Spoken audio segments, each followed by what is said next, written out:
د قابیل او حابیل واقعه ذکر شي او مقصد دا دی چې بني اسرائیل د نبی علیہ السلام سره حسد کوي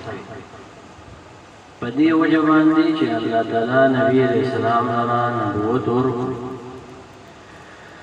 نو په دې باندې هغه حسد شروع نو په دې واقعې کې د اشاره ده چې قابیل د حابیل سره حسد په دې وجه باندې اوس حسد ته و چې الله تعالی د قابیل د حابیل قرباني قبول کړ او الله تعالی هغه عزت ورکړ نو همدغه واقعې په قرآن کې او سورۃ یوسف کې هم دې اشاره شوه چې یو یوسف علیہ السلام دی یو د هغې ورونه نو الله تعالی یوسف علیہ السلام له عزت ورکړی ورونه یې ورسره حسد نو اشاره ده چې بله ورځ تاسو چې یوسف علیہ السلام نه ورونه راغلي او یوسف علیہ السلام ته ورغلل په ځای د دې باندې چې هغې ورسره تعاون کړی وي نو بیا به د یوسف علیہ السلام مخې ته هغوی سرونه اوچت کړي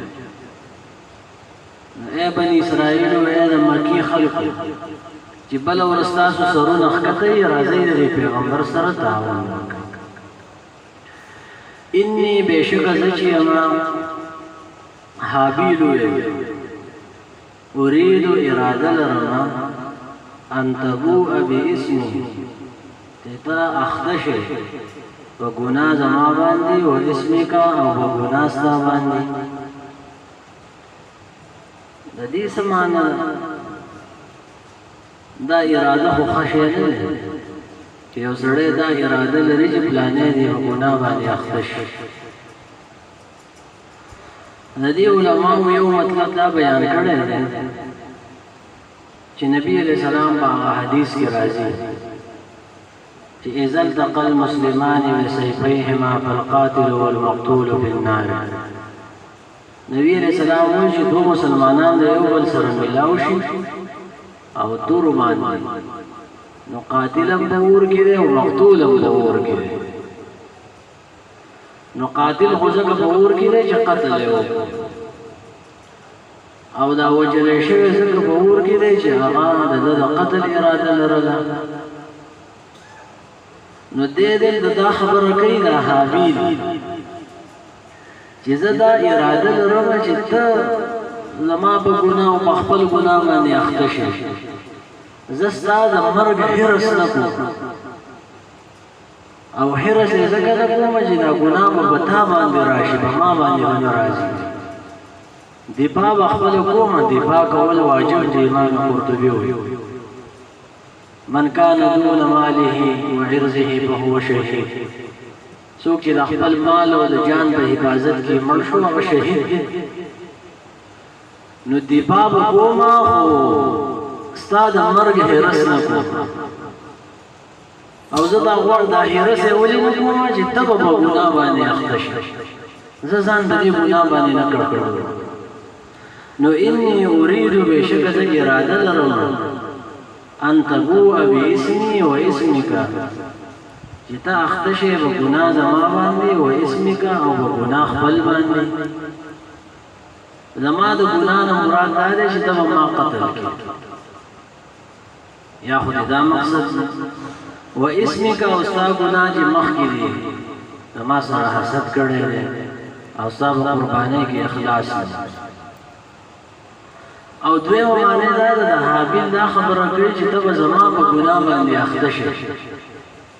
ته چې ما لره قتل کړې نو په آخرت کې څنګه چل وي چې دا ظالم الله تعالی راولي نو دا هغه چې کومه نیکۍ دي هغه به الله تعالی دې مظلوم له ورکړي او د مظلوم چې کومه ګناهونه کړلي هغه به دا قاتل واخلي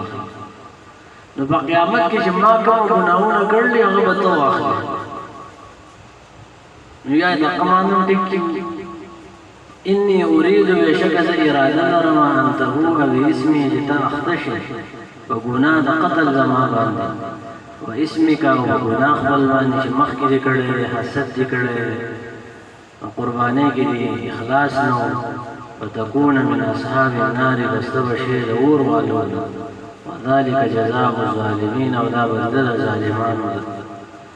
وطوعت له نفسه قتل اخيه فاستيستكوا او اسانكوا له دي قابيل نفسه نفس قتل اخيه وجل روح فقتله خپل ورور ووجه فاصبح من الخاسرين فسوغر زيدو تاوانيان امام مجاهد وی چې تاوان داو چې دا سره وی تاو شو د نور سره بتاوي چې نور وکم طرف دا وختون دلان سر وساو وختون دې شي دا بیا وی لیکن تاوان نه ده چې مور پلار د خپشو او په آخرت کې به ګناه باندې ککړ شو او دا ورور محروم شو فبعث الله بسراوله الله تعالى غرابا يقارها يبحث في الارض كنستلك ولا في الارض بزمك راكن يستا ليريه الذي دفارش وخيدت كيف يواري سرنگ دې پټ کې سوء اخيه بوټي نور قال له يا ويلتا هي افسوس اعجزت آيذا عجز شما كمزور شما ان دي خبرنا اكون جشمل مثل هذا الغراب بشان دي كارغا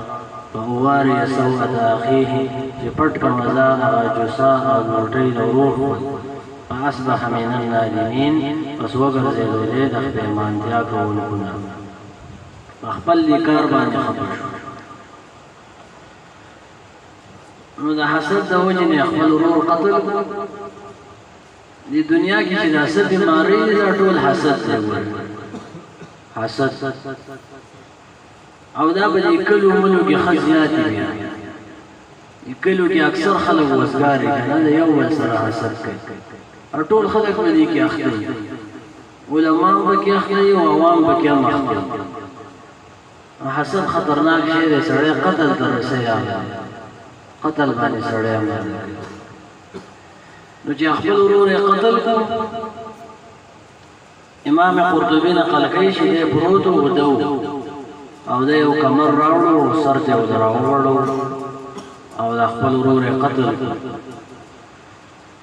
او بیا یې ځان سره راوغستو یا په یو روایت کې راځي چې د بسون خطو څنګه چې د ورور قتل کو هغه د بسون خطو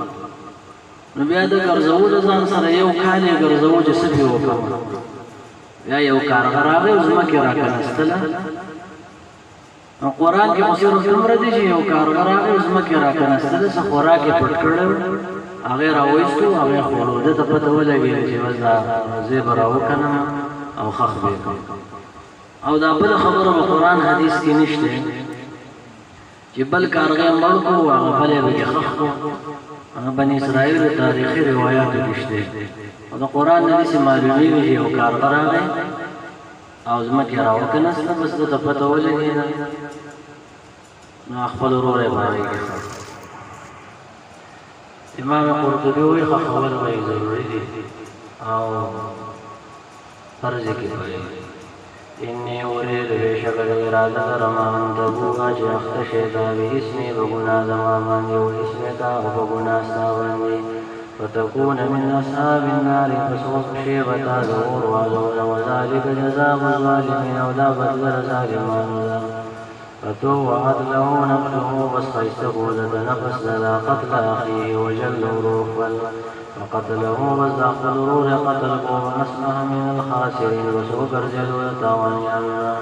فبعث الله وسلره له غرابا يوكارغا يبحث وجهك نستريك ولا في الأرض فزبكك ليريه الذي بارش وخيدة كيف يواري سوءة أخيه لسرنگ ملي پټیا موټي دور